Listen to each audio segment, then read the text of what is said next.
Bonsoir et bienvenue sur ce nouveau numéro de Rencontre avec les acteurs, une initiative de l'association Chaque Enfant Compte qui, en plus d'être une association humanitaire, est aussi une organisation de la société civile qui s'est donné comme objectif protéger et promouvoir le droit des enfants au Mali. Ce soir, je suis avec un grand homme. Je vais vous donner la chance de le découvrir. Bonsoir monsieur. Bonsoir. Présentez-vous s'il vous plaît.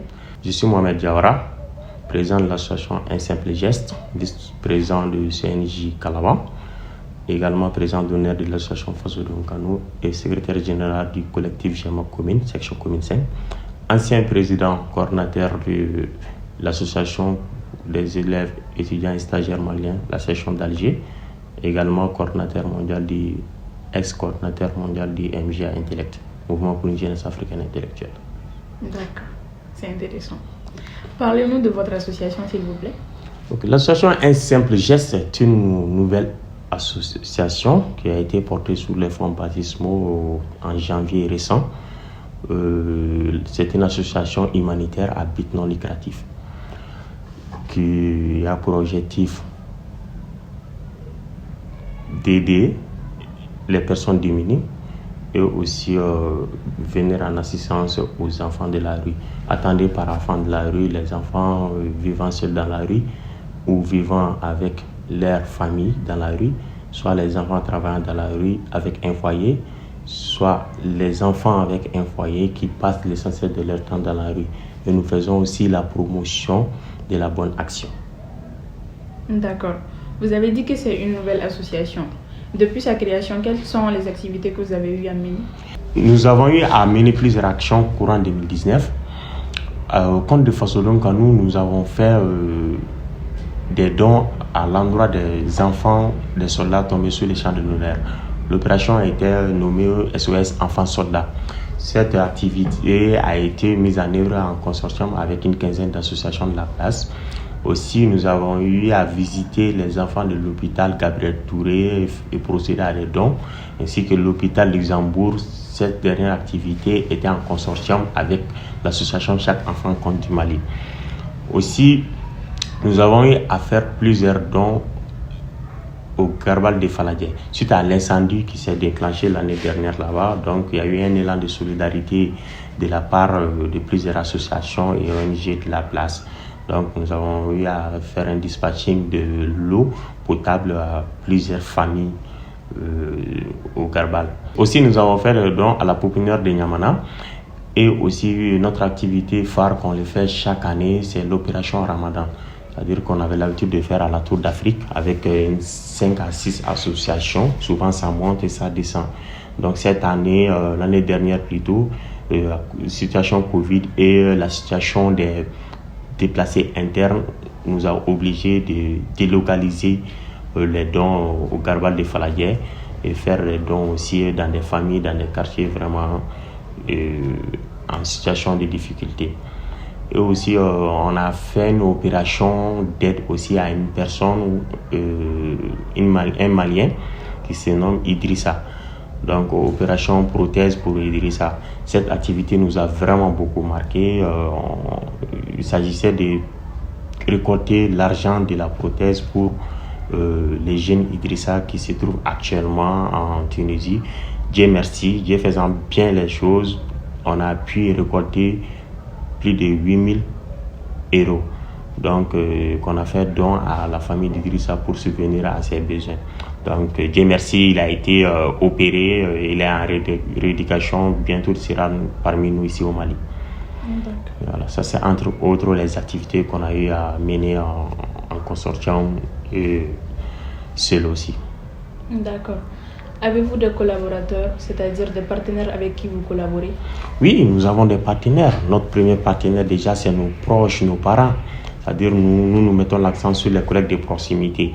Déjà, il faut mettre en tête que dans notre association, Un Simple Geste, nous ne faisons pas de cotisations. Nous ne forçons aucun membre à donner telle somme pour une association. Nous le faisons de façon bénévole et volontaire. Donc chaque mois, ou bien nous ciblons des situations ou des personnes vulnérables tels que les enfants de la rue, les talibés ou autres. Donc nous faisons des dons à leur endroit pour vraiment essayer de combler ou bien leurs besoins en quelque sorte. D'accord. Vous êtes toujours sur Rencontre avec les acteurs, une émission qui a pour but de faire découvrir les associations et structures évoluant dans l'humanitaire. Je reviens à vous. La Covid a-t-elle impacté vos projets? Oui, bien évidemment. La pandémie de Covid a eu un impact réel sur nos projets courant 2020. Ça a bouleversé tout notre planning. Nous avions des activités humanitaires programmées, des séances de renforcement de capacités qui étaient obligées les présentiels, mais qu'on n'a pas pu mettre ça en œuvre.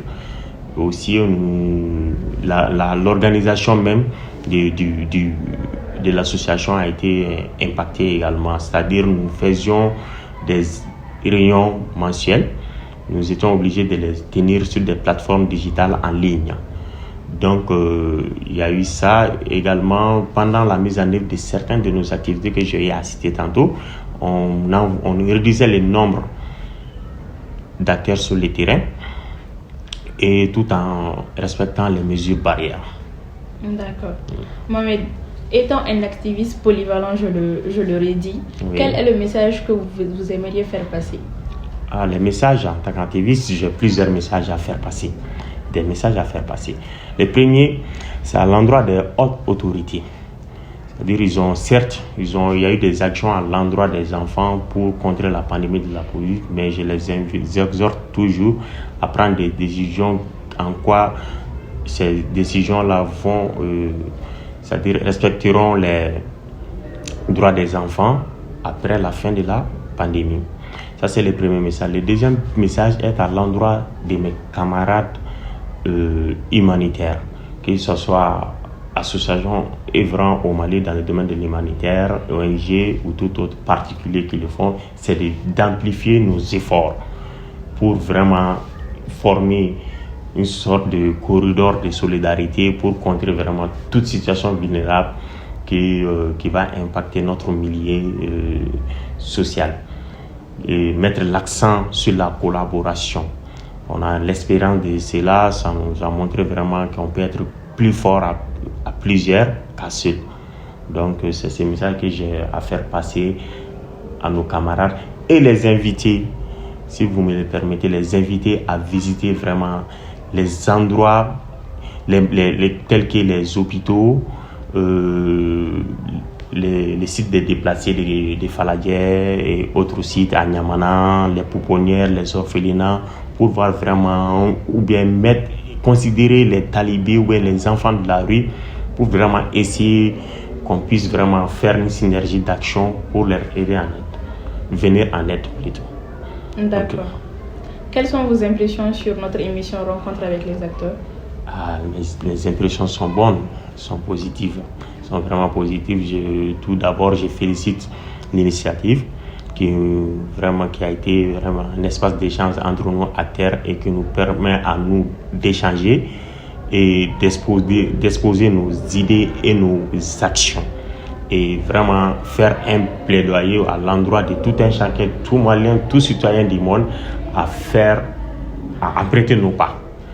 Donc, je félicite encore l'émission et de m'avoir donné l'opportunité vraiment d'exposer ce que nous faisons, même si souvent on a du mal à l'exposer. Merci à vous, Mohamed, pour votre disponibilité. C'est moi qui vous remercie. Merci pour le message que vous avez passé et on espère que les messages seront entendus. Inch'Allah. D'accord. Donc, nous sommes à la fin de cette émission. N'oubliez pas de donner vos avis en commentaire, surtout de vous abonner à nos pages Facebook et YouTube, c'est CIC Mali Channel, et d'activer la cloche de notification.